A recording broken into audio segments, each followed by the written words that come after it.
Everything we know, from people and ants to stars and galaxies to quarks and atoms, the entire universe, might just be a simulation running inside a supercomputer inside an even bigger universe.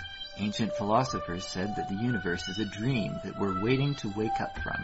In this dream world of the imagination, anything is possible. All cultural items, from the dreams of our rodent-like ancestors, to books, to television shows, are merely permutations of the reality we think we live in. Today's age of computers and video games places simulations at the center of our cultural consciousness. A select group of us perform simulations for fun and profit, and we call them games, role-playing and otherwise. We live to run simulations. Join us on the Simulationist podcast as we explore our culture of simulations. Hello and welcome to another iteration of the Simulationist. I am Josh Trelevin. This is number 27 and it is March 12th? Yes, it is March 12th today, I believe. And sitting across the table from me, as always, is Ryan Kirkby. Well, I tend to be Ryan Kirkby, so that makes sense. Of course, on the internet, you can be anyone you want. But here's the thing. I can seg this into the topic for today. We'll come back to it in a bit. We have some other little things to start forward. You can be whoever you want to be on the internet, but if you still sound and act exactly the same way you are, you can be identified. I recall a news story, actually, about the likes that you do on Facebook can be helped to use to determine various other things about you. I didn't read the whole article. It's still up on my computer back at home, but they're able to identify, your sexual orientation with I think it was 70-80 degree probability. Your religious affiliations and other things that would completely be unrelated to your likes, but based on what you like and using known data, they can extrapolate from you. Chances are you're like this. It's basically profiling. In this case, I guess maybe consumer profiling, because there's a lot going on about who gets what information on Facebook. I guess Facebook is in kind of the business of profiling because they collect all this data about what people are into and what they like. So yeah, for sure. So yes, just remember, if you don't change your voice, you don't change what you like, don't change who you are, you can be identified as you. Well, that's true. And certain attributes like your sexual orientation might lead you to like certain types of, like a story culture. Where a pro-equal rights movement passed, and hooray, it's like they can now get married, in this place. And it's like, oh, well, I'm pro-equal rights, so I will like this link. Yeah, but that doesn't necessarily... No, but in combination with other things that you do or do not like, they can utilize that to weight you towards it, yeah, I guess so. It adds weight, to a degree, like a few percentile points, maybe. I don't know. I'm not a biostatistician or anything like that, so I can't tell exactly what the semi-arcane processes are behind it. Well, the thing about sexual orientation is that it's a preference, and it's also an innate preference. So it's not really a stretch to think that other weaker preferences might also be innate, and possibly not related, but maybe in some cases related. So basically all of our preferences and all our predilections to some degree are sort of built into us. And when we click on that button on Facebook, it's not at that point that we assert that I like this now, like after I've clicked on it. It's sort of something that I'm acknowledging that this has always been a part of my makeup, like what I am and who I am. So here's an interesting thing, though. If they can determine with fairly decent odds as to a certain person's orientation, could they utilize that as like an app thing? Because occasionally when you're on Facebook, you'll see like so and so is this kind of person, and we determine that by letting you by having you let us look at all your data. So could they create something like that where they say push this button, we'll look at all your data, all your likes and all that you've done, and we'll determine what chances are of you being straight, gay, bisexual, non-sexual, whatever. Well, and I then, guess that might be. Then it could be a person who doesn't like at least consciously acknowledge their true orientation, suddenly find out, oh wow, I am like 99% chance of being completely bisexual instead of hetero. I had never thought that way before, but the numbers don't lie according to the profiling pattern. Maybe I am. Maybe I am. Well, I guess that would be awkward to hear, and I think generally speaking, sexual identity is a thing that we are consciously aware of. I mean, we talk about repressed urges and suppressed urges, but I think like you can hide it from yourself only so deep. Yeah, if you're taking Facebook quizzes about it, well. that says something else about you entirely, I suppose, eh? Yeah. The other thing is, like, I don't want to go as far as saying that, you like that picture, therefore you're gay, kind of thing. Because that's the thing is, it's maybe you just like the traditional Greco-Roman style wrestling. The fact that it just happens to be two sweaty naked men, other people can interpret that however they want. Okay. Well, exactly. And that was. You were thinking for something a little more subtle, weren't you? Well, if you like a lot of pictures of rainbows. Maybe you're just into, refractive light properties. Because let's face it, when you sit down and think about what a rainbow is and how you're viewing it, that can blow your mind a little bit. Yeah. But no, what I was saying is, like, realistically, I mean, even you said, like, they got a 70% accuracy in some cases. Which is pretty good, if you're selling that to a company. There's a 75% chance this person is of this political affiliation. Well, it works if you're targeting a large number of people, because by that method, if you target that large amount of people, you'll reach a couple who are, like, in the actual target that you want, but you'll get some false hits. Well, in advertising, there's the whole blind send out, just advertise to anybody possible, who's going to pay attention, and then there's the directed advertising, where it says, okay, we're aiming for the people who are going to respond to this are most likely to be the conservative bent, politically, and so according to the information we've got from this analytical group, they say that the people on this list here are more likely to be of a conservative bent. So we're going to make sure that we're going to direct our efforts at these groups of people because we're going to get statistically better turnout as opposed to just blind. Yeah, and that's what I'm saying. It works sort of, good enough for statistics. It doesn't necessarily predict on an individual level. No. You can't say for sure. So I guess it's like the height and weight charts. It can predict, that, hey, you're abnormally tall, but you know what? That only works on a large group of numbers. You're only as tall as how tall you are. You're not too tall by your standards. Okay, so this is us deconstructing the world around us. Well, that's what you have to do to realize whether or not you're in a work of fiction or not. But yes, that is also what we're going to go for, though, for its voice, for character voices, and that's going to be our topic today. But we're going to get back to that. Because we actually have some news. Okay, we have some news. What happened this week was some archaeologists found one of the mythical Viking sunstones. Now, there's nothing really any religious or actually mythical about it. It's just you couldn't really find them.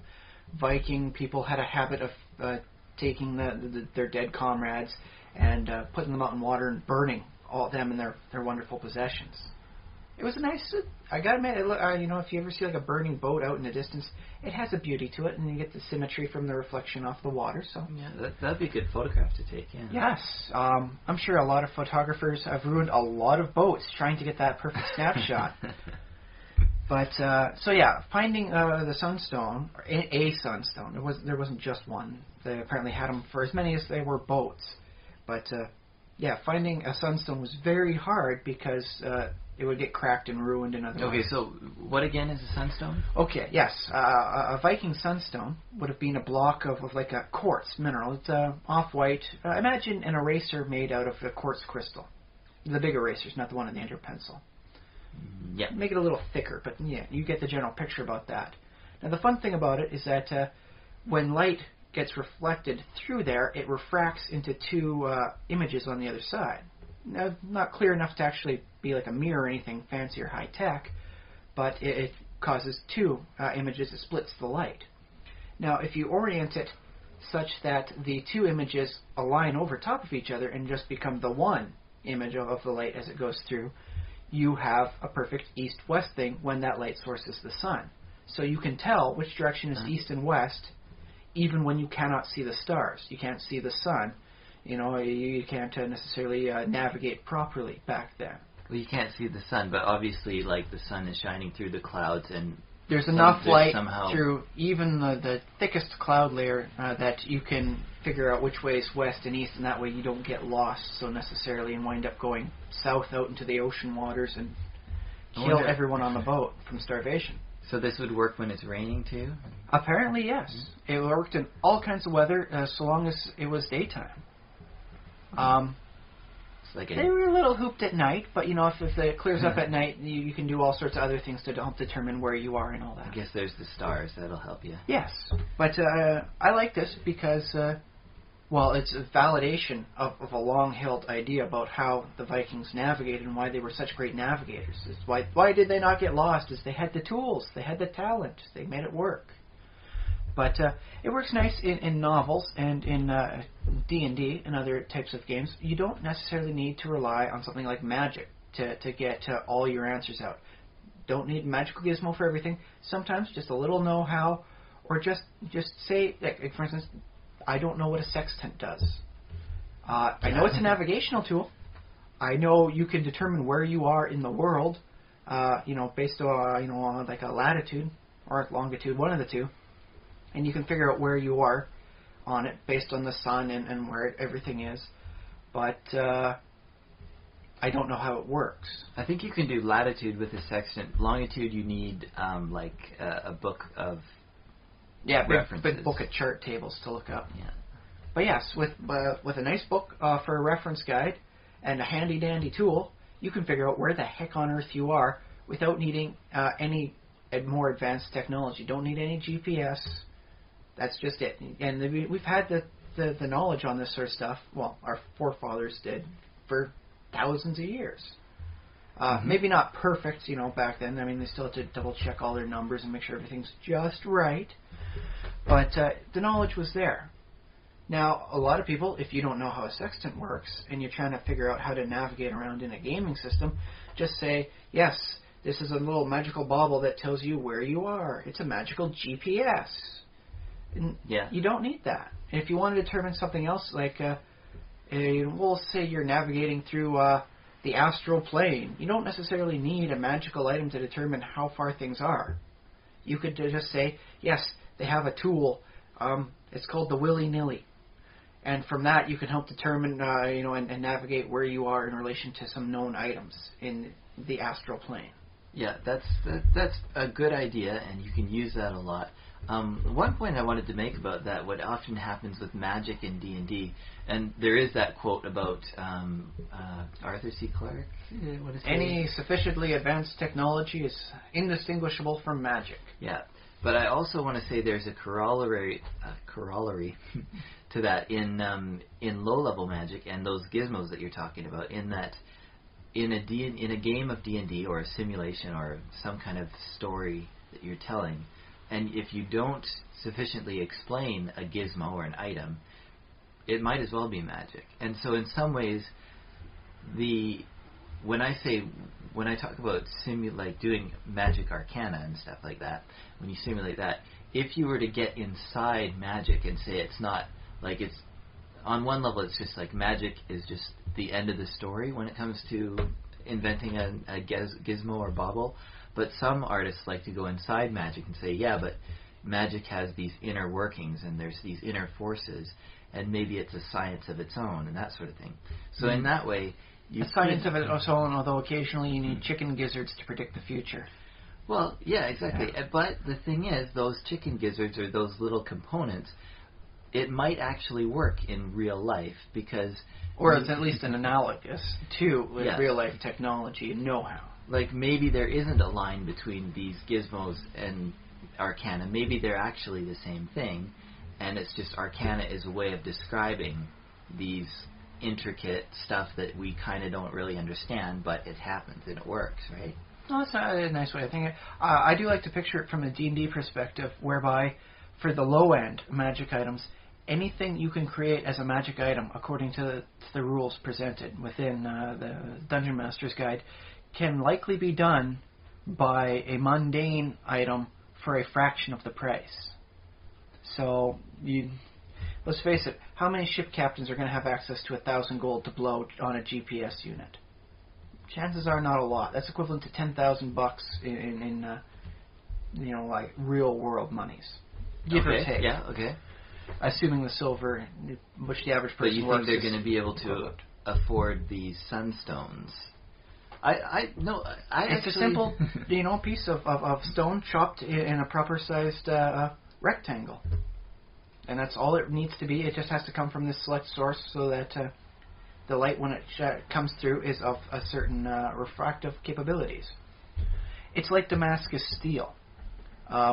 Apparently, to the best of their knowledge, because we're still not certain how the heck Damascus steel worked, came from a particular vein of ore that had a certain select ratio of proper impurities, such that when forged as per regular steel-making process, came out wonderfully different. It was Damascus steel, the wonder of the Western world. Yeah, but the thing is, like, these ancient secrets of Damascus steel and the sunstones and things like that, they would have been basically arcana to anybody who didn't know the process of how especially you make them. Greek fire. And if they didn't know the process, how you make them or where you get them or how you cut them exactly, to most people they would seem basically like magic. They'd be like, oh, I guess that's a magic stone. I mean, what else would it be? It's a magic, sunstone. That's where they got the name. And I'm imagining that the people who sell the sunstones, the guy who corners that market, because this is the medieval world and there's no information, like there's no internet, so that guy can hang on to that trade secret. Which is good, because I can't really imagine what the internet would have been like in the medieval ages. Well, it would have turned into what we have now, just quicker. I don't know, because I'm just seeing like the heretical purges as just from the church, as because someone's trolling them.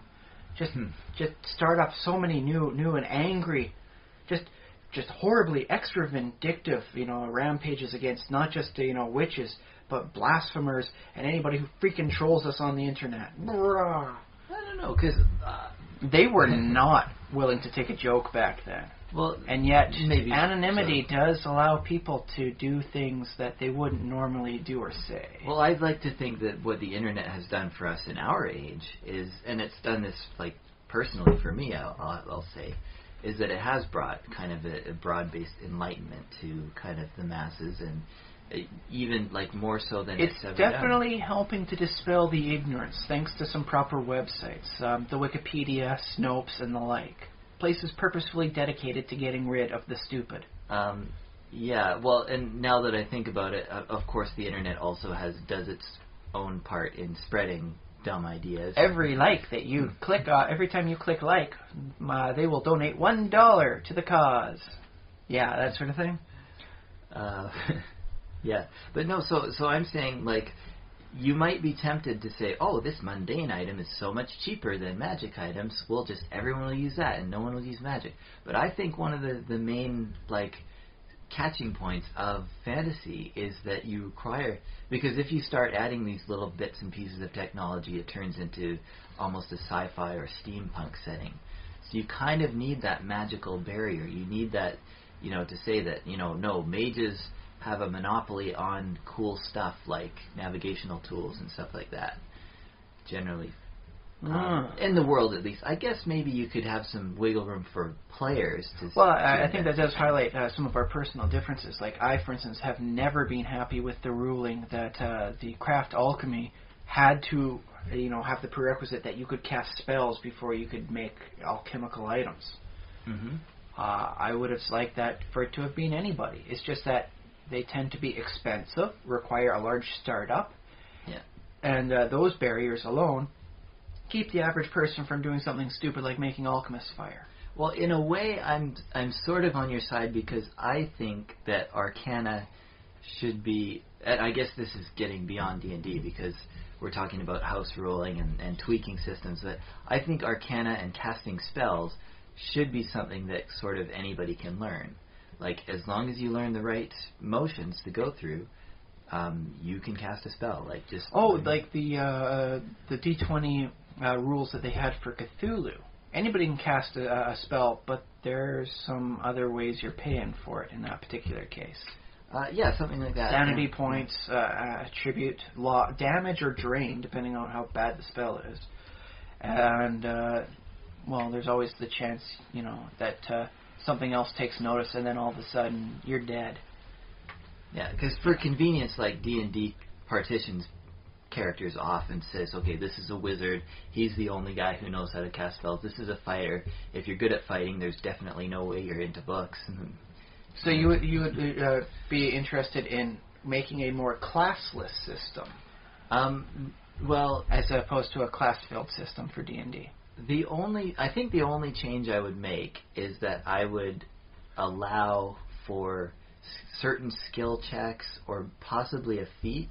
Like you could, as a fighter, like say you're a fighter but you like to dabble in casting spells, you could take maybe a feat that lets you learn some spells, or I you recall could take a skill ranks. proficiency back in 2nd edition that allowed that in the Al-Qadim setting. Okay. Yeah. So I'm sure they. You effectively had to go to university and study it. There are some feats that allow you for some, like you can cast these 3 related style spells, and there's a feat for a name like that. Yeah. A complete arcane and a complete mage, I think, have those ones. For those out there who want to investigate further. And for me, this goes a long way into sort of opening up the idea of arcana and like saying, no, it's not just a veil of just magic and that's the end of the story. It actually has something to it, and you can learn it. So you're still okay with the class-based system? I like the class-based system because I got used to it, and it feels right to me. So I'm just that close from getting you to try like a tri-stat, medieval-style campaign, eh? I'll have to think about that. Yeah, sure. Yes, that might be entertaining to try. One more convert, yes. So that all came from the Sunstone. Yes. Well, there's a lot to talk about as you extrapolate out that you don't necessarily need to... Because they believed it was a mythic thing because the references to it had a lot of supernatural things going on. Giants and gods were referenced there and all. So the Jotun and God, I suppose, What just happened now is this was the first one discovered?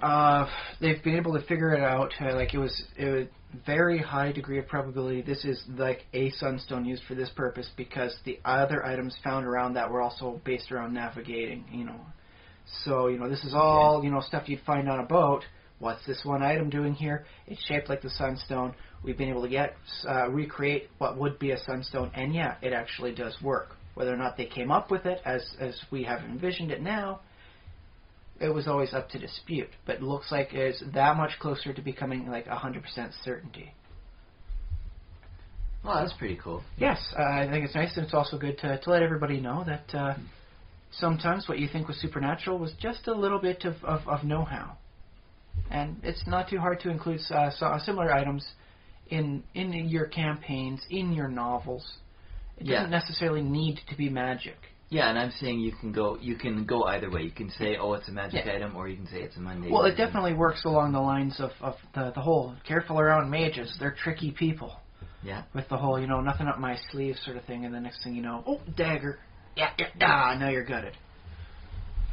Yeah, and that's the wizards of Vancian casting, which is like they memorize a certain number of spells per day, and they can only use that. Then they blow it out, and then they're done for the day. Yeah, and then it'd be nice if there was there's. And by the way, Vancian casting is the better of the names there is for it. The other term is porn star casting. Okay. Magic missile. Okay, I'm spent. Let's rest for 8 hours and do it again. Yeah. You must watch less porn than I do. I will say yes. But no, that is a term they use for it because once they fire it and they're done with it, they're no good. They got to rest for 8 hours. They're done. That's not very star. It's more like porn, not star. Let's face it, there hasn't been a wonderful record of porn stars, or starlets necessarily, within the industry over the decades. It hasn't been like an industry the best and the greatest aspire to. Oh, okay. Yeah, I see what you mean. Anyway. Yes, moving on. There's a continuation from a previous iteration for a news story. We were talking about the sinkholes in Florida.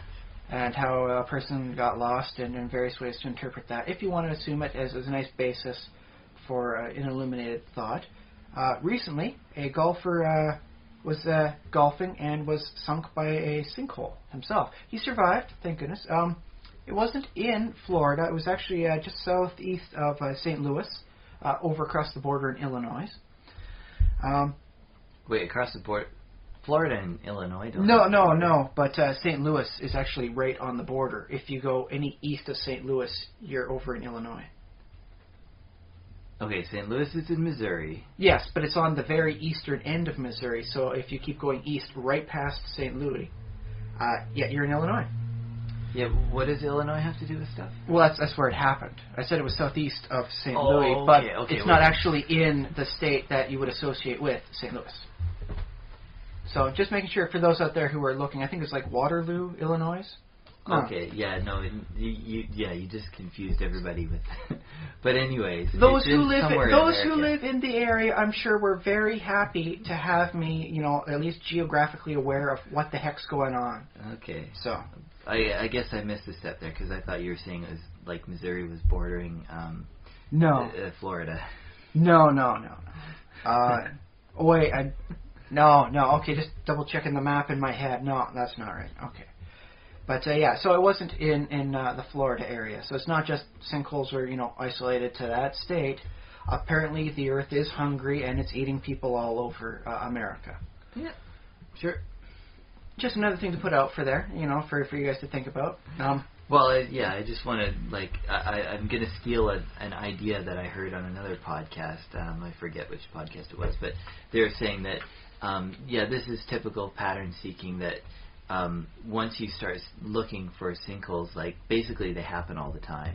People fall into holes all the time. The red van in the corner lot of the parking lot phenomenon. Yeah. So now that we're looking for the pattern, and it might be too that there might be a bias in the newspapers and stuff for picking up stories about sinkholes. Well, I mean, this one opens itself to an obvious joke.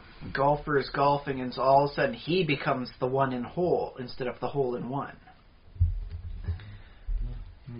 There's a lot of interesting ways to work it, but suffice to say, thankfully, he survived. Apparently his shoulder's a little messed up. There's some physio he's got to go through, but he survived it. So, yay for a good ending. So, public service announcement. Watch out for sinkholes. No, they can strike you anywhere, anytime. Actually, you probably don't have to worry about sinkholes. It's very rare. But statistically, yeah. They're not a big problem. But when it happens, oh my God, are you going to be afraid? Because the Earth is eating you. So, that's scary. It's okay to be scared on something like that. Just don't freeze and panic. Just try and get out of the sinking hole. So. Yeah. Hey, I just want to remind people that we have an email address. thesimulationist@gmail.com is our email address. And you can also post comments on our Facebook page and like us. So if you can find a news story on this sort of related thing, you find something interesting enough you think is good enough for us to talk about or extrapolate out into various fictions. Don't hesitate to send us an email about it, put it up on the Facebook, get a hold of us any which way possible. Yeah, and we have a blog, and we have what else? We're on iTunes, so write us a review on there. We'll even take bad reviews. Although we like good reviews, but... Well, we have to be good for good reviews, so let's make sure we keep this on. Be honest, and just give us what you actually think. What else? We are also on rpgpodcast.com, and although if you're already listening to us, you don't need to go there. You do, because there's other good podcasts there, and you can find other cool people. The only thing better than a good podcast is 2 or more good podcasts. So, rpgpodcast.com, and we are also on Stitcher now. Yes. So, if you find us on any of those places, you can, post comments or reviews and things like that, and tell your friends, and, Yeah. But yes, it's definitely, especially because, we comb through the news as the week goes on, and we select whatever stories catch our eye, thinking this would be good to talk about. But we can't, of course, cover every news story that gets put out. We have jobs. But if you're browsing and you see something and go, ooh, this seems like it would be like a gaming-related story, send it to us. Well, and the thing, too, about the way we think about simulations and games and pop culture and things like that, we will take almost anything and throw a simulated spin onto it. That's sort of the fun part about this podcast, is that we can grab almost any topic and just spin it like in a gaming way. It is fun, and it's a good way to train your brain too. I mean, if you don't send us anything, at least think about it yourself sometime. How does this sort of relate if it was in a gaming system of some form? But yes, I actually do have a new illumination based on the news. Oh, another one. Okay. Yes, a new one.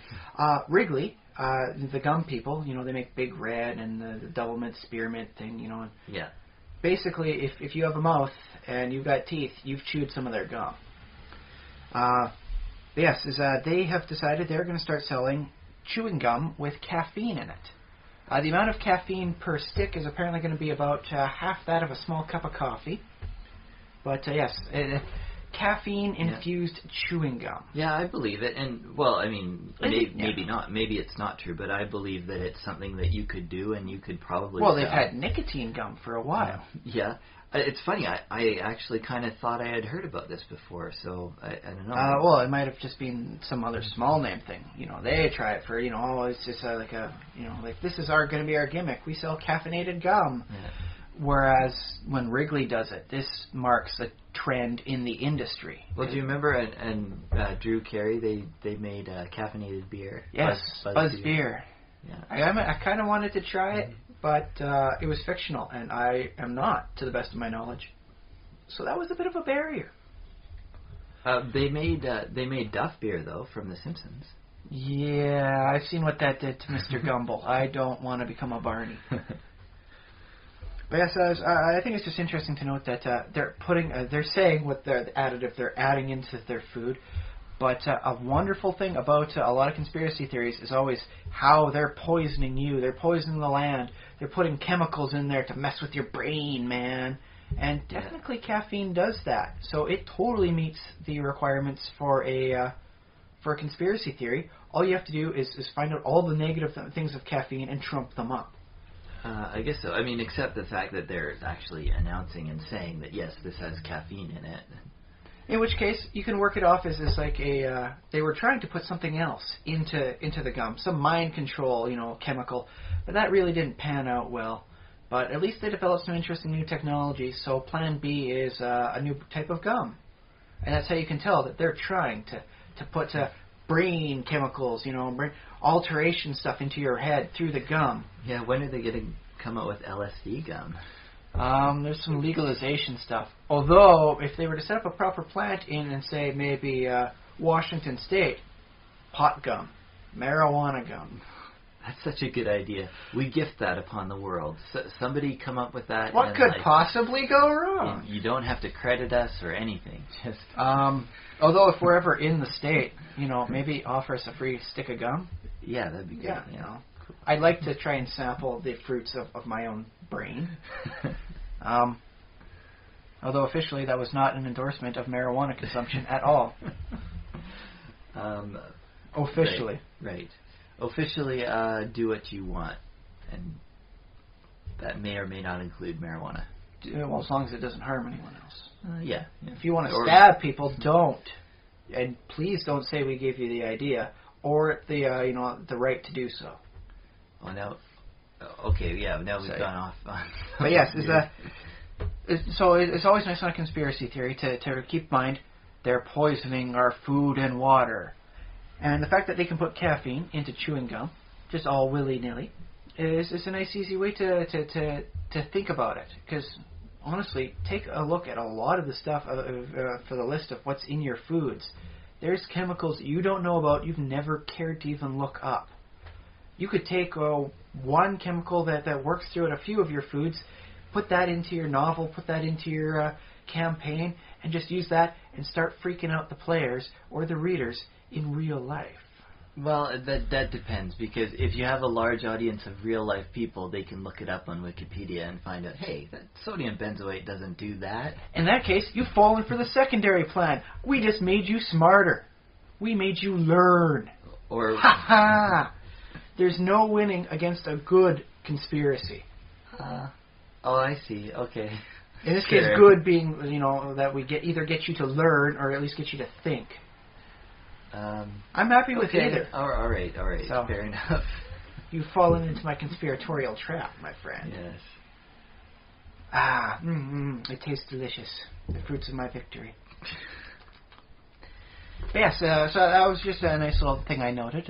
Caffeinated gum, extra chemicals in your foodstuffs. There are people saying that there's some stuff in gum that winds up being bad for you anyways.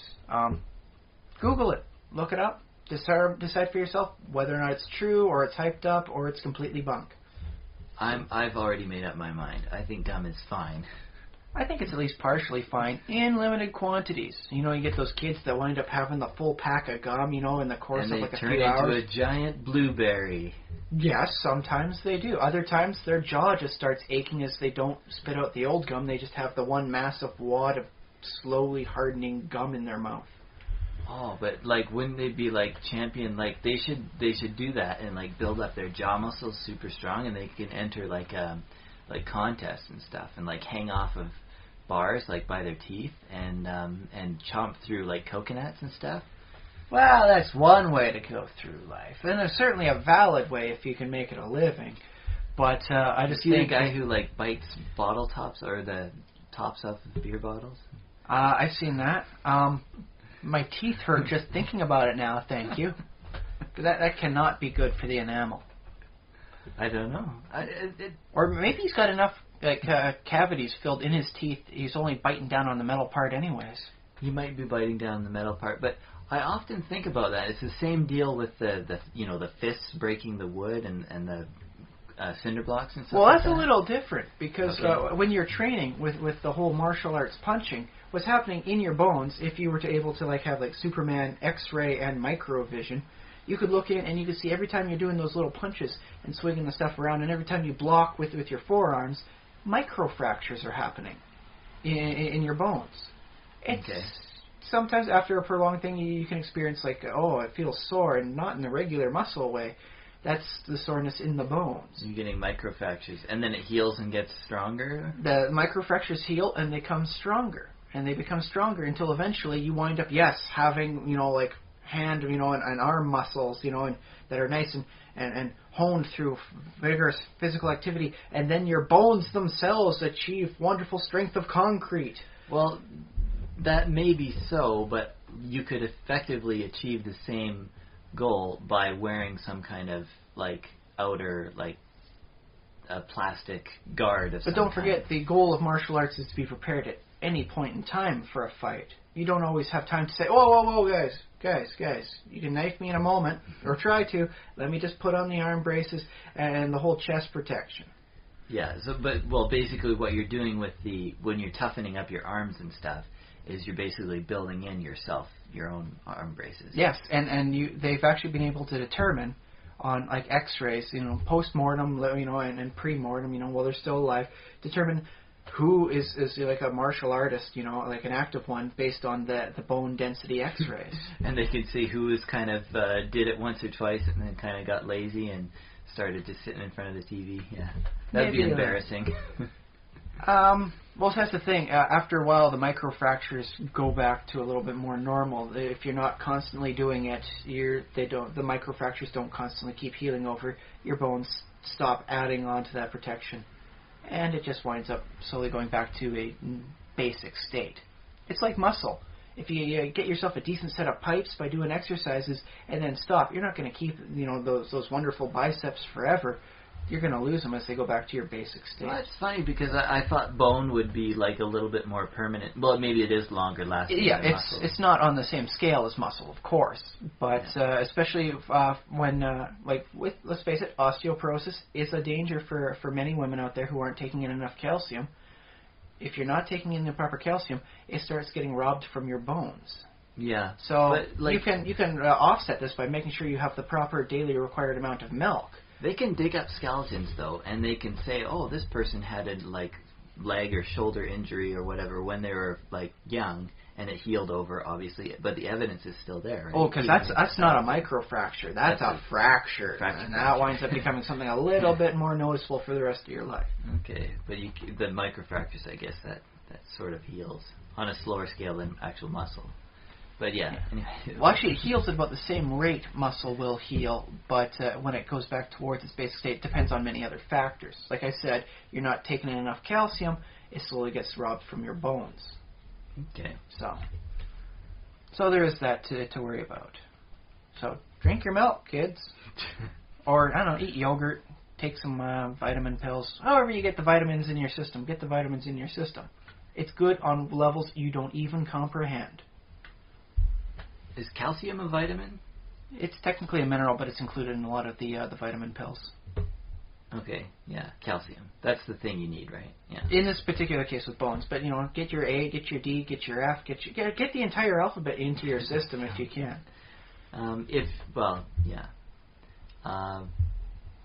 But yeah, eat good, healthy food and a nice variety, and I think you're good. That's what I would say. You don't need to worry too much about all that vitamin stuff. Long story short, know what you're eating, take in the good stuff, and that's the moral from the Wrigley's caffeinated gum. Okay, yeah, so good. That topic is put to bed. Yeah. So we got more topics to talk about. We have actual topics, as opposed to just the front end topics. We have finding a voice for your character, whether it be in a novel, whether it be at the gaming table. You can even extrapolate this out to more obscure forms like music. Right. So finding the band's song. This is like your funny voice, your accent, your high pitched voice, your low pitched voice, your Scottish accent dwarf. Scottish accent dwarf, of course. But no, I was playing the DC universe online as I'm exploring it, and it's this fun game, very nice. I noticed two specific characters so far that have really caught my eye. The one you never see, as you go around finding little tokens to collect, like going for collections. I found Jack Ryder, the normal side of the superhero known as the Creeper. Now, for those who don't know the character, don't worry. He's not a big name. He's not Superman by any stretch. But Jack Ryder is like an investigative-style journalist who uncovers various things that wind up putting him in danger. And so to combat that, because of some chemicals going through his system, he takes off a patch that provides an antidote and becomes the wondrously funny Creeper. Those of you who ever saw Freakazoid, the Creeper's basically a proto-analog for him. Very nice, very, very... Imagine Colin Mockery as a superhero, also doing his quick stand-up stuff and his improv at the same time, and you pretty much have an idea of what the Creeper is. Yeah, okay, so... the Creeper's always been the guy, for me. I've always seen the Creeper as he's the actual character. Jack Ryder is just a way to explain what's going on. He's the lead-in. He's effectively just a two-dimensional puppet saying, there are bad guys here. You have to solve this problem. Go, Creeper, go! But no, when I actually started hearing the little news snippets he puts out on the radio waves, he became a character to me. He sounded a little bit like if you mix Coast to Coast AM with the old news reporters sort of thing. Not the high-end ones, the more schlock guys that needed to get your attention. He'd say, I'm Jack Ryder, and you are wrong. Why you wrong, my friend? You think that Lex Luthor is just some philanthropist who winds up donating billions of dollars to create a new wing?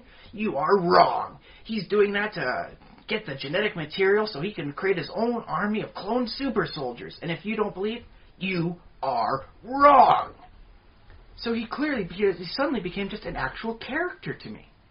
Simply because he had finally a voice. An actual voice. That was pretty good impression. I haven't heard it. I like to think it's fairly accurate. Not 100%, but I think it's fairly close. That's my first Jack Ryder now, so...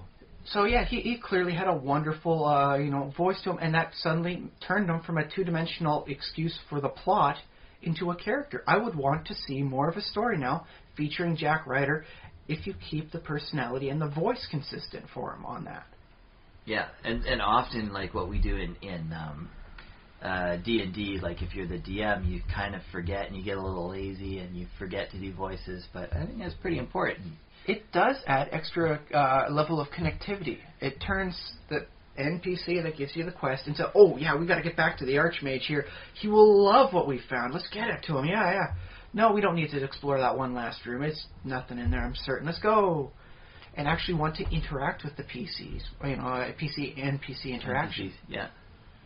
So it definitely, and I can say for certainty as a DM, the characters, that have a voice wind up definitely becoming much more prominent from the team as opposed to those who don't.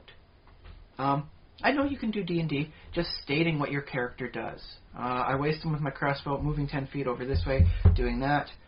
And it's like, okay, we're going to tell the guy exactly what happened to his wife, and that's why we have a 6-foot-long pine box for him instead of his wife.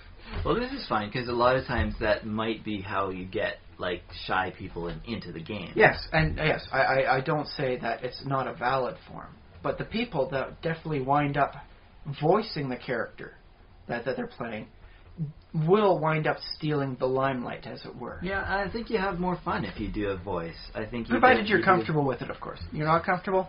Well, yeah. Well, yes, you have to be a certain level comfortable, but also, like, D&D and is an expressive art form, so it's something that you want to go a little bit out of your comfort zone. A little bit or a lot. Depending on how comfortable, of course, you are. Because some people are okay with just saying, it's like, okay, I'll say to them, I'm sorry about your loss. It was tragic and could not be prevented.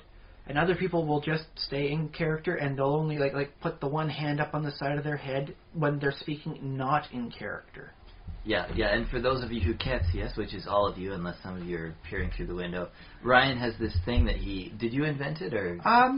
I don't think I invented it. I just picked it up from someone else and I've carried it along with me. Okay. If I'm speaking at the table as a player and I'm not in character, I will put one hand up to the side of my head like I was doing like a Bullwinkle, the half moose impression. Yeah, and your thumb is touching your temple, and your four fingers are extended straight up into the air. So that way everyone else at the table knows what I'm saying is not as my character. Yeah. Take it away, back in character.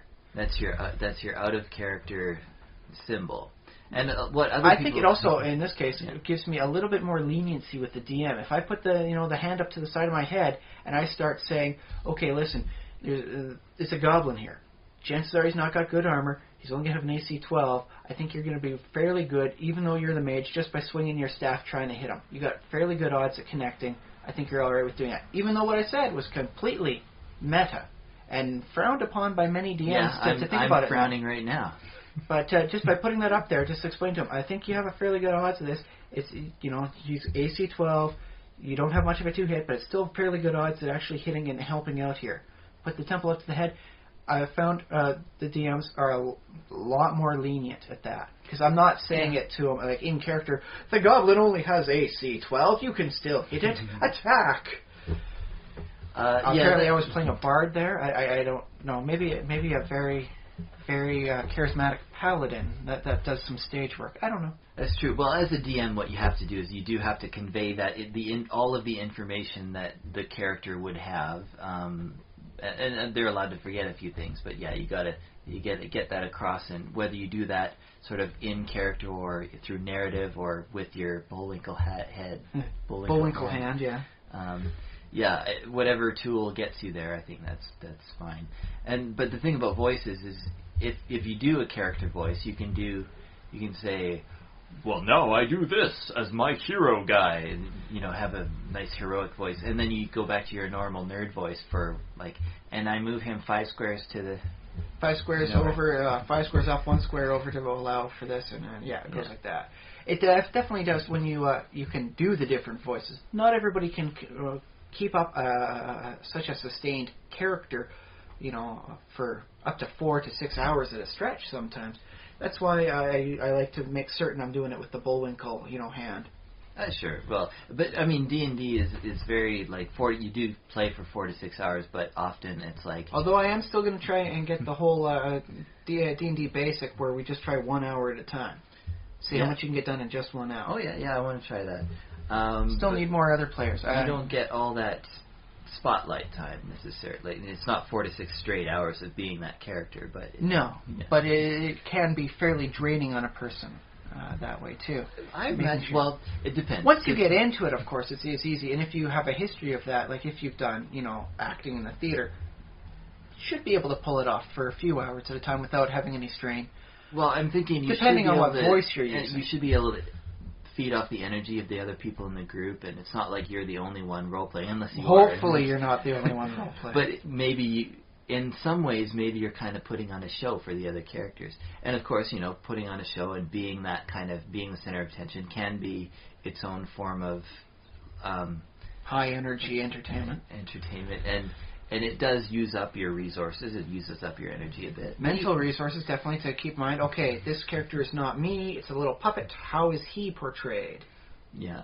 But I think that's something that sort of comes naturally to humans, because we have a lot of people who take acting very seriously, but they also we really enjoy acting and improv and I know that a lot of people do enjoy being someone else for a little while. Yeah. If only for a few hours a week. It's strange that it seems to be some. I mean, it does take work and training to get to do it well, but it also seems to be something that people kind of have a natural inkling for, just general humans.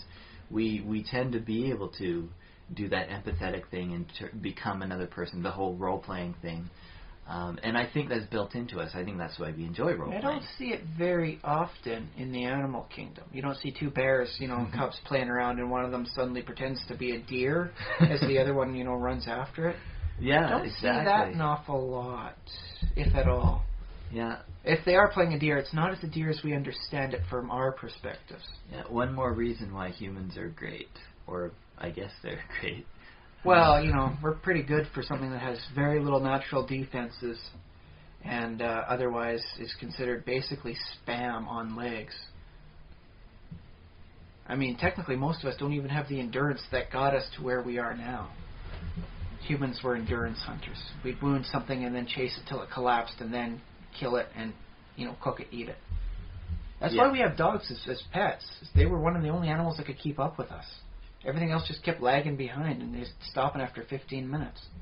Yeah, well, I don't know how big the running community is, but there are lots of people who do run and things like that. So if you do a 5K or a 10K run, that's probably... I salute you as maintaining the basic essential human nature that helped get us where we are now.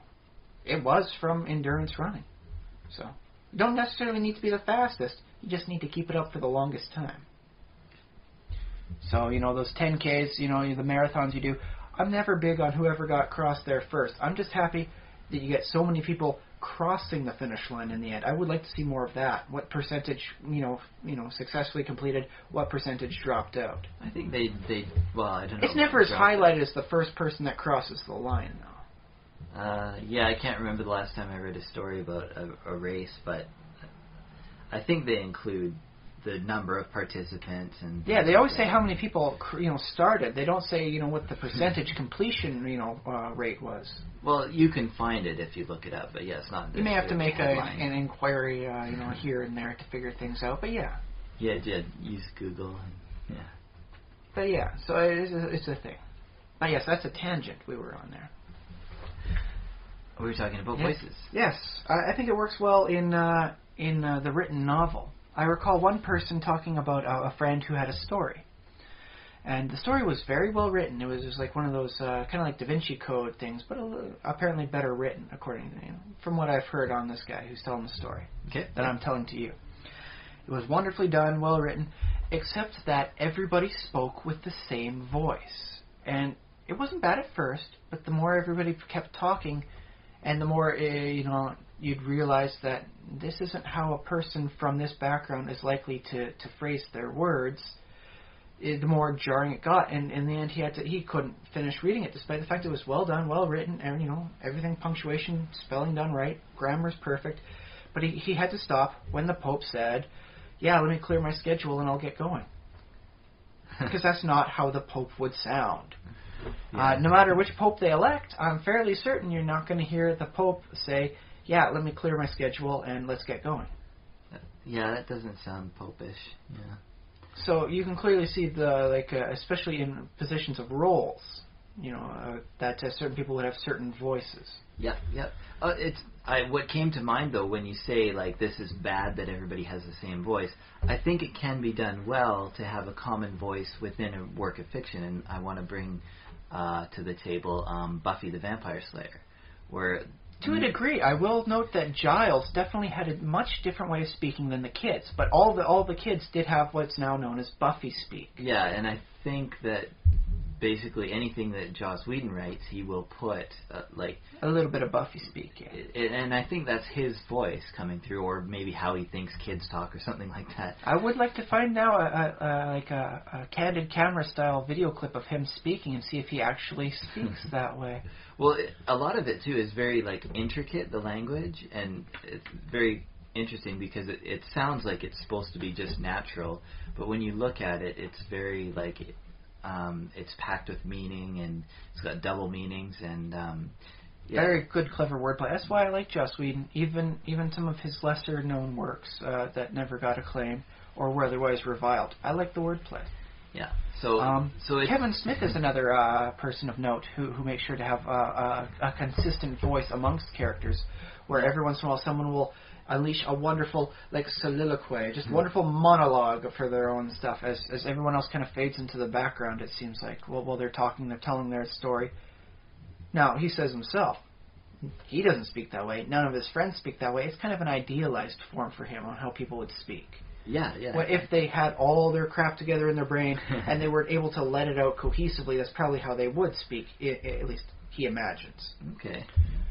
So, yes, there's something nice about having a repetition of voice as it goes through. And I think in a very well-done novel, having a repetition style of voice could act as a very nice way of carrying a theme across otherwise separate elements. That would require a much better writer than I think I would ever become. But if you could get away with it, or think you can get away with it, I encourage you to try. Yeah, and it probably just takes practice is what it really takes. Well, I think something like that, something so subtle, to get it to work out just right and to have people notice it, even on maybe even just a barely subconscious level, I think would require some very skilled writing. Or, luck. It could be luck. Sometimes you just write the perfect phrase and then, I'm not changing that. But one of the other characters I noted in the DC universe online was Superman's villain, the imp from the fifth dimension, Mr. Mxyzptlk. And yes, I did pronounce that right. There's no vowels in the name. I think even the Y in there isn't used as a vowel. It's used as a consonant. I think anybody who is asking the question, did he pronounce that right, was probably already knew the answer, because if they didn't know, they would think you were just joking. Well, that's the thing is, with the name, it's been a highly contested thing. Yeah. How do you pronounce it? Mxyzptlk. And even just switching two of the letters around, apparently at one point in time, created a huge difference in what sort of character it was, thanks to different Earths and worlds like that. So, but I noticed that because he's had different representations over the years. Sometimes he's the malicious, I hate you, super goofus. How dare you do this and make me go back to the fifth dimension? You're all a bunch of idiots. And that's the way they portrayed him in this one. Not a bad way.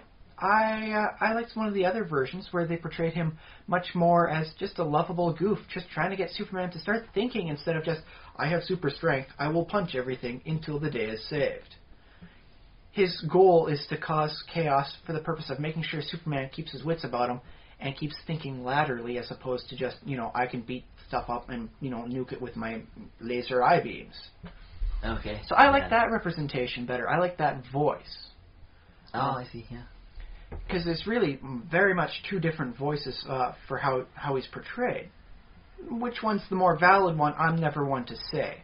I'm not the biggest fan.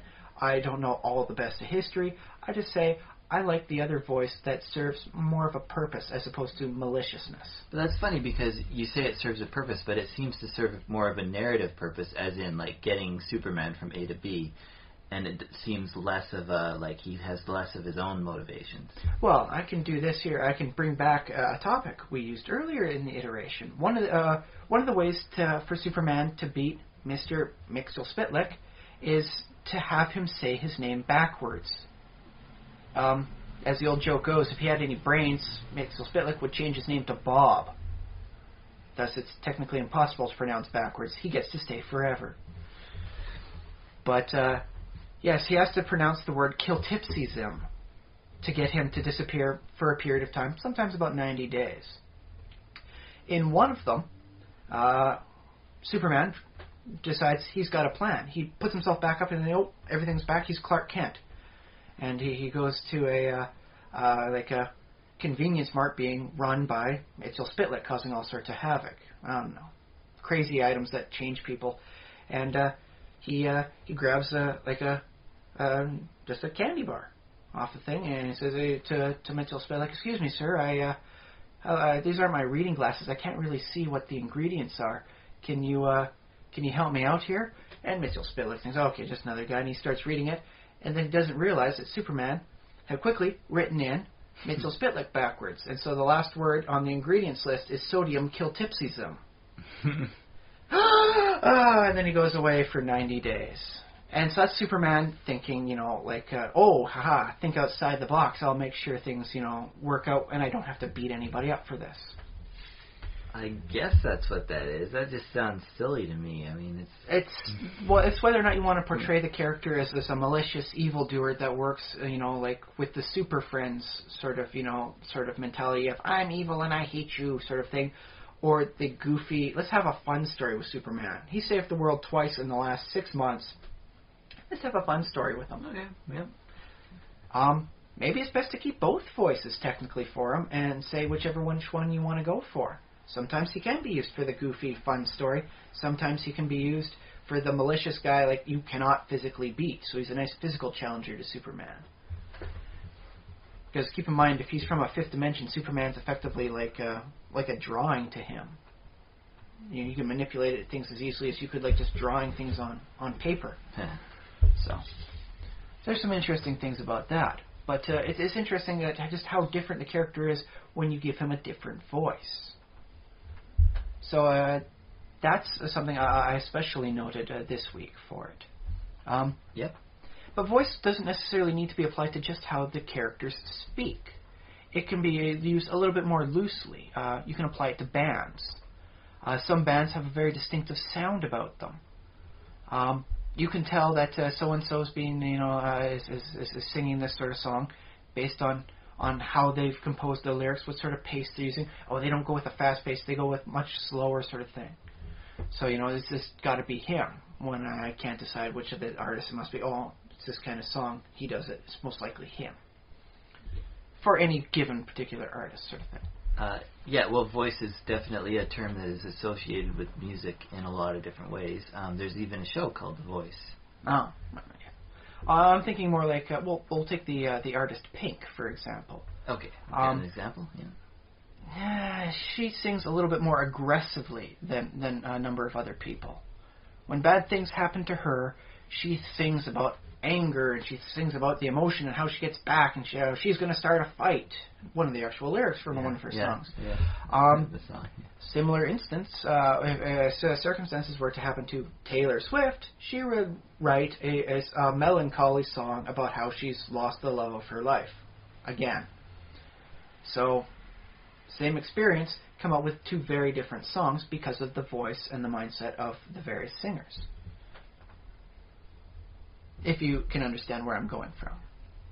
Yeah, I remember Korn, the band, had a very distinctive style for their beat. You could interpret that to be their voice, too.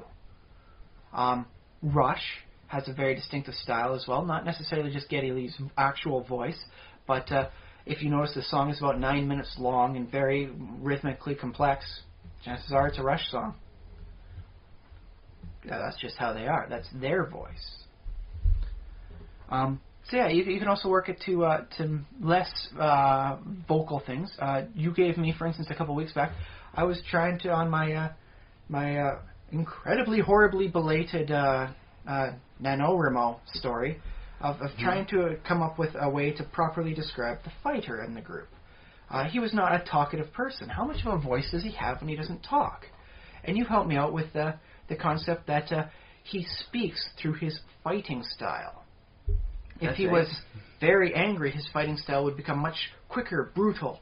And if he was on a generally good mood, he might more play with the target more. And that way, I could even write the fighting sequences of the thing and have that be poignant. Because in a lot of cases, when you're writing in a book and there's a fight scene, it's really just to show the antagonists have an ability of physical threat that they can endanger the lives of the protagonists. This is them showing that, and then the protagonist winning, and it goes on. But by saying that the fighter has his voice through how he fights, I can use the fight scenes as a way for him to have his monologue, so to speak. It's a very interesting way of doing it, and it actually gives more of a reason for a fight scene in a novel. Fight scenes work great in movies. They're the core part of D&D, as well as video games. In a novel, they really don't serve the same purpose. Well, they're action. They're yes, they are action. It's nice to see that, but they don't necessarily serve the same essential purpose. Yeah, okay. Yeah, they're used in a different way in novels, yeah. Yeah, they're the reasoning behind it is different. You can't write at the end, and then the fighter gained 40 experience points, and upon looting, 25 gold and 4 silver. Yeah, well, I think people they like a little bit of detail, they like a little bit of description of what actually happens, and they like to have their character in danger. And then, if you throw in a little voice in there, a little pattern to how they fight, I think that would be, and something like the pattern actually conveying information, because I guess that's what a voice does, is it speaks and it says something. How the wizard fights might be completely different than how a commoner fights, despite the fact that at first level they have about the same amount of hit points and should probably keep fairly far away from anything dangerous. So, it's like a wizard would, of course, initially, blast out with the spells. How do they fight after that? Keep to the back and then use a crossbow for the whole thing? Does that explain it? That might be a nice way of telling the backstory of a more martial upbringing than traditional magic might indicate. A wizard that throws daggers, after they run out of spells, might be more inclined to show a way of being more of a thief style, more sneaky. So this is their actual this is their sort of D&D combat choices, which is that's a good way to express it. It's a nice way to frame. Yeah. There's also just descriptions of their stance and how they're standing. Are they standing on feet square on the ground and facing the enemy, or are they kind of looking around, making sure nothing's coming in behind them, or they're trying to calculate out what positions, where's the tide of battle going back and forth, what's going on here? Yeah, that's right. Or do they just love the carnage? They're just looking straight at it. I've taken 2 or 3 karate lessons, and one of the first lessons is bend your knees. Yes. One of the first things they teach you is just keep your knees bent, and it's really awkward because when you first start learning any martial art, you're not really used to the bent knees stuff. You don't stand in that position. Trust me, though, it'll help you. It means less shattered kneecaps because you're more prone to bending the knee if you get hit and moving with it, as opposed to standing up straight where you're not ready for that. Yeah, well, I think there's a lot of good reasons to have bent knees, and it's just part of it is just being ready. But also, as you train, that becomes a more natural position for you. You develop stronger butt muscles and. Let's call them glutes. Let's be classy here. Okay, it's not just the glutes. There's a lot of calf work in there, too. I recall doing some fencing lessons myself, and after a good couple fencing sessions, my goodness, were my calves on fire. I like to imagine the wizard, the wizard's on an adventure. He's been, cooped up in the library all his life, sort of thing? Well, cooped up, yeah, and he finally goes out on an adventure, and he gets out for, a week of adventuring. They've been in dungeons, they've been in the wilderness, they've been in all these places, and the fighters are just, slogging through it. They're happy, they're just keeping going. But the wizard, his legs have got to be his calves from all that walking. Oh, yeah, from the walking alone. He might be okay with some of the lifting stuff. Some of those old books are big and heavy, so he might be okay with that. Yeah. But all the walking, he says, Charlie horses in the middle of the night waking up, sort of, ooh. And then you imagine like what he stands like during the battle. Like, does he? Yeah. Does he make some really novice mistakes on fighting? Yeah. And you wonder about the bad guys too. Like you often see goblins portrayed as kind of hunched over and kind of like shifty, and that's not just shifty. That's a wonderful combat stance, as it turns out. You said a lot about their nature that way. They actually do know how to fight. Yeah. And do you it's funny too, because as you get to taller and taller creatures, like, do orcs kind of stand that same hunched over way? I do know Warhammer orcs are all hunched over, but that's more of a general thing. Yeah. And do hobgoblins? I think. Hobgoblins, no. Hobgoblins are like military trained professionals. They will make the people standing outside, like the where the queen stays at any given point in time. They will put those guys to shame. They will put the London guards, just make them look like novices. I like that idea. And then ogres are super tall, but I think they generally crouch and hunch and.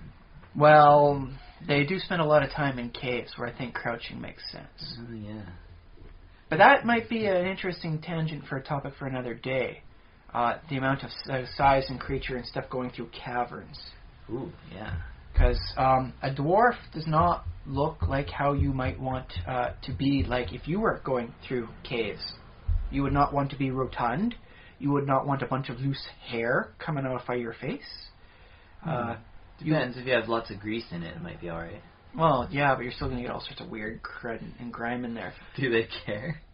They should. I mean, if they do prize their beards as highly as everyone stereotypically assumes. If they were to do that, there might be something like a beard bag for them to put on their chin when they're doing it.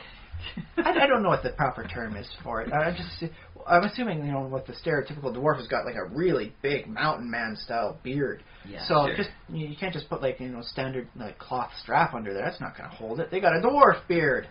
You're going to need like a nice proper bag to hold it in and keep it compressed like flat against the chest sort of thing. Just so that way, they don't have to worry about it getting caught on like a snag, and all of a sudden then as they free themselves, they have to pull out a hair on their chin, because that hurts. Well, sometimes they'll braid it. Maybe that's why they braid it. Well, there's a reasoning too. And the more you start thinking about it, the more things start falling into place or becoming like a glaring, like, why are they like that? I would like to see skinnier dwarves, honestly. I mean, now that the halflings have slimmed down since 2nd and 1st edition, where they were basically rotund hobbits, they slimmed out nice in 3rd edition, they stayed thin. Yeah. Now that they've slimmed out, let's give a gym membership to the dwarves. Well, I think dwarves have generally, they haven't necessarily been very, wide. It's just that people that's where people go with their mind. When they How's that term go? He was that interesting mix of muscular and fat we like to call beefy. Dwarves are beefy. Yeah, sure. So there's that. But, I mean, this is, again, an interesting side tangent. Okay. What else is there? So for proper voice, can you think of other genres where voice becomes a very important thing?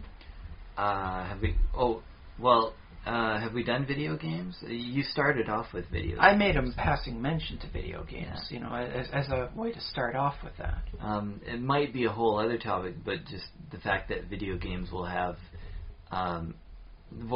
people talking is not a big part of video games for some reason. Especially the protagonist. The protagonist in a lot of games is silent. Mario was silent for a long time. Final Fantasy VII, the main protagonist, I don't think he said a damn thing. Chrono Trigger, silent protagonist again. Mm-hmm. It starts. It's like a reoccurring joke amongst the people who are putting up memes online.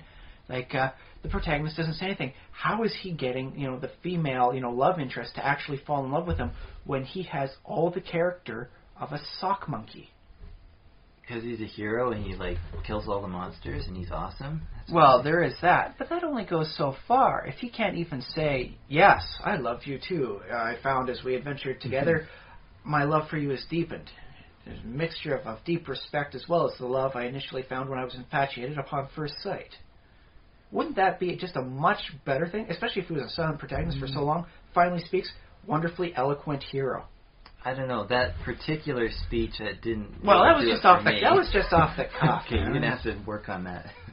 I didn't expect to be having, all sorts of monologues myself tonight. Although maybe I should have anticipated that with the topic. But maybe it works on your wife better than it works on me. I don't know. She tends to be a bit of a silent protagonist herself, so. I see. Yes. But when she does speak, the character that comes out, I fall in love every time. Okay. So okay, we'll send her that clip. Yes. Clearly, there's a lot to be said about a proper voice. Yeah.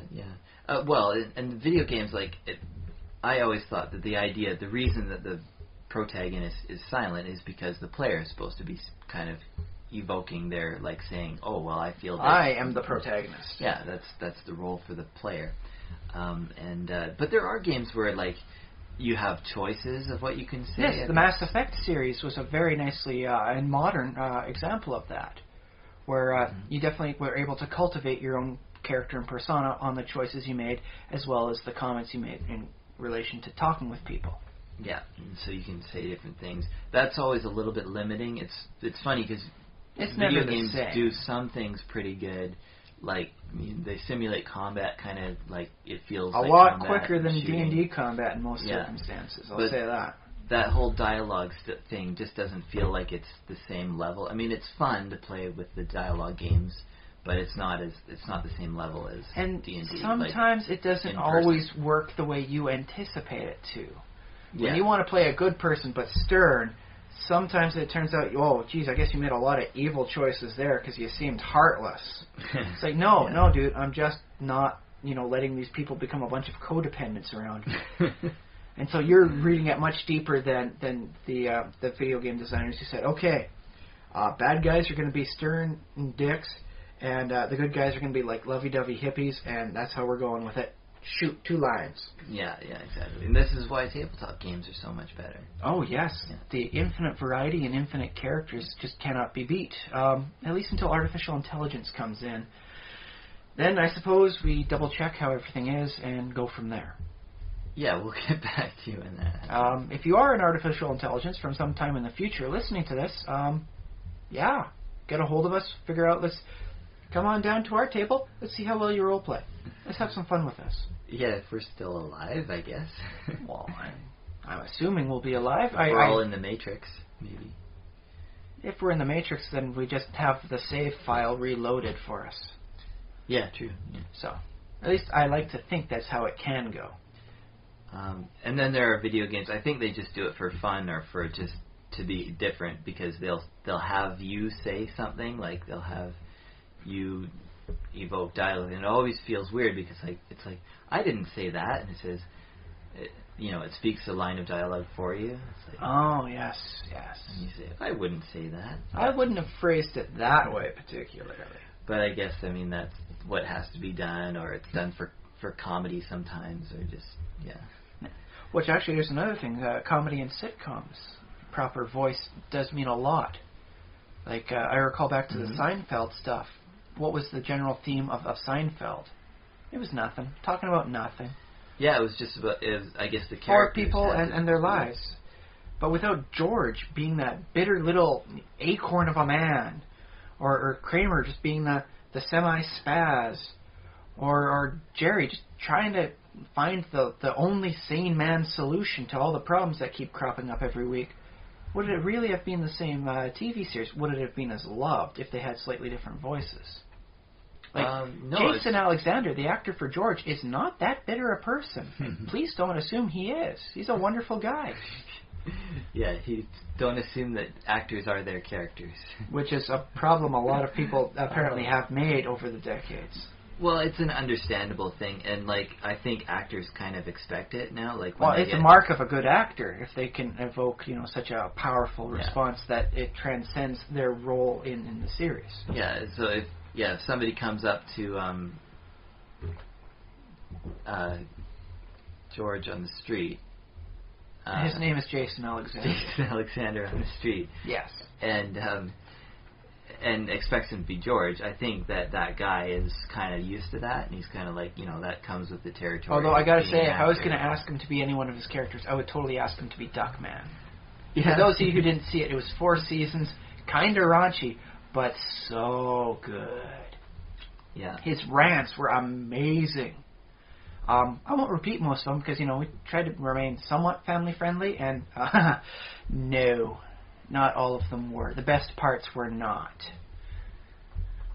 So, But I encourage you to find the series, look it up, have fun with it. Because clearly the Duckman character there has a very distinctive voice, and his rants were the core component of the character. And so, Jason Alexander's ability just to read off an entire, paragraph and just go on what other people would see as just like a madman's screaming rant would be just delivered masterfully. And that's why I respect the actor enough to remember his name. I would still call him George if all I had seen him on was Seinfeld. But because of Duckman, I made sure. Jason Alexander. Okay, so if he's listening, Brian would love your autograph and... Oh, yes. Yeah. Well, he's a good actor, good person. But yeah, I mean, think of all the characters and all the sitcoms, the dramas that you enjoy and watch, and just to think to yourself, each one of those, when done right, has a particular voice. Anytime they're given a situation, they phrase it in a certain way. Not necessarily doesn't mean they have to be like one-dimensional. Like you can have like a serious drama, and then have the serious main lead give a nice comedic response. The beginning of the CSI series is usually a wonderful hallmark of that. Of someone's dead, I'll make a pun. Ha ha ha. And then okay, now that the whole pun's been done, let's go on to seriousness for the next hour. Yeah, I think we talked about before. We've talked about in another iteration. We've talked about how a show can have an idea behind it, something like a core, like I don't know, a vision maybe. And I think voice is part of that because you can create a character, and especially this happens with TV shows because it'll be a team of writers and it'll be different people writing for the same character. Ah, yes, we're effectively after like a season's worth of watching the character, because you have so many different people, being the narrator for it to say who does what, that you get what's effectively a fractured view of the character as a whole.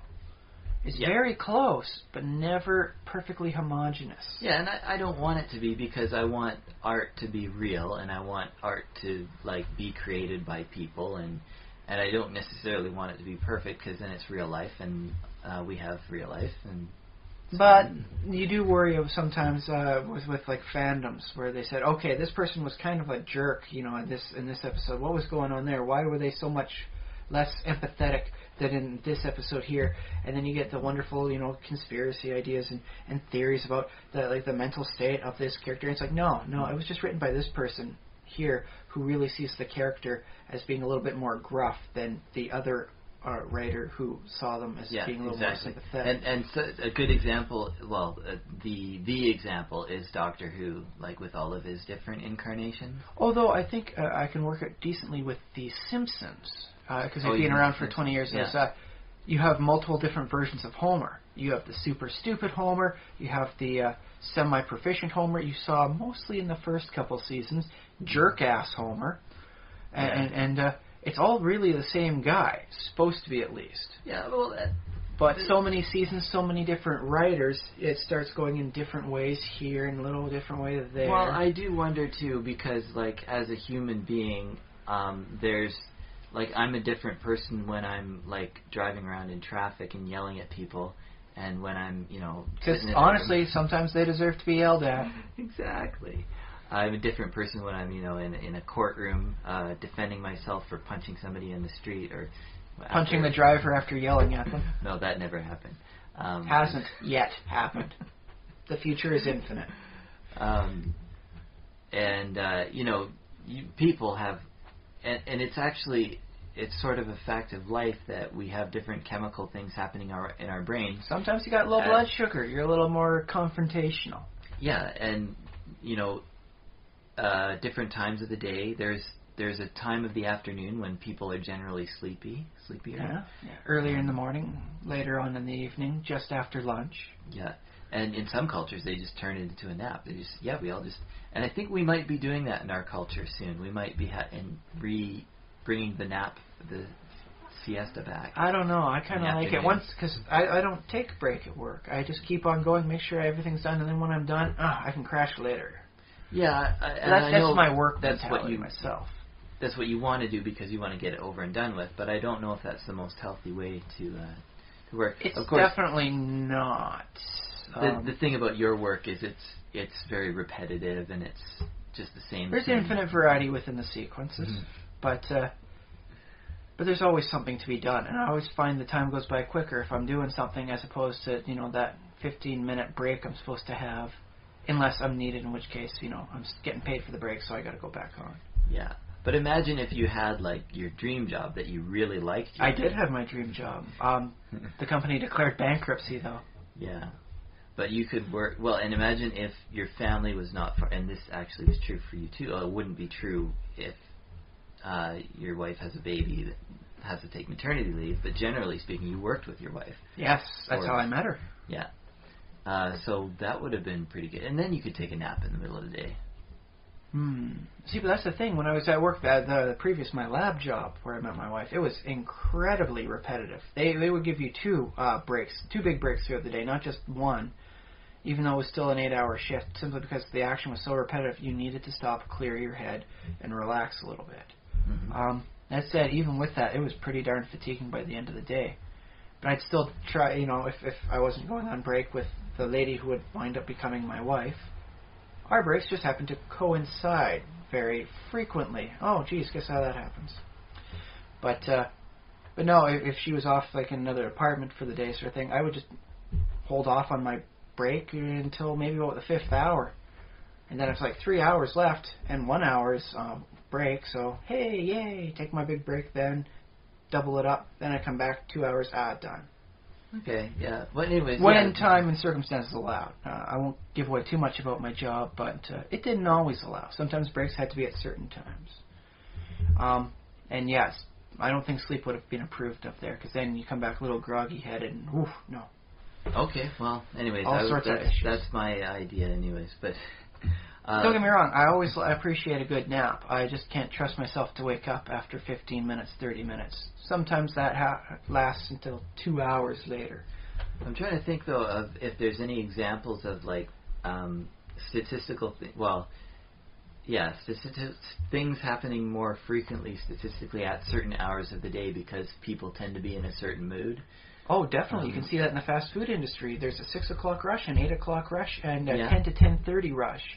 6 o'clock is the first of the large evening breaks for the dinner. People saying, okay, I don't want to make supper. Let's just go eat at insert place here. 8 o'clock is the next big rush for the people that wanted to go for like the 6 o'clock rush but were doing something else or busy. And then 10 o'clock is I got to get there because it's going to be closed soon. Yeah. So that's everybody gets out and has their one thing to do before everything shuts down rush. There you go. And, trust me, if we could find a way to analyze and determine these patterns, you could make a lot of money properly working the work schedules of the fast food places in with that. They haven't figured it out? I was under the impression that they did study that and they had figured it out. They've figured out general trends, like 6, 8, 10 sort of thing, and why it doesn't tend to happen at this hour, or on the half hour, on the 15-minute.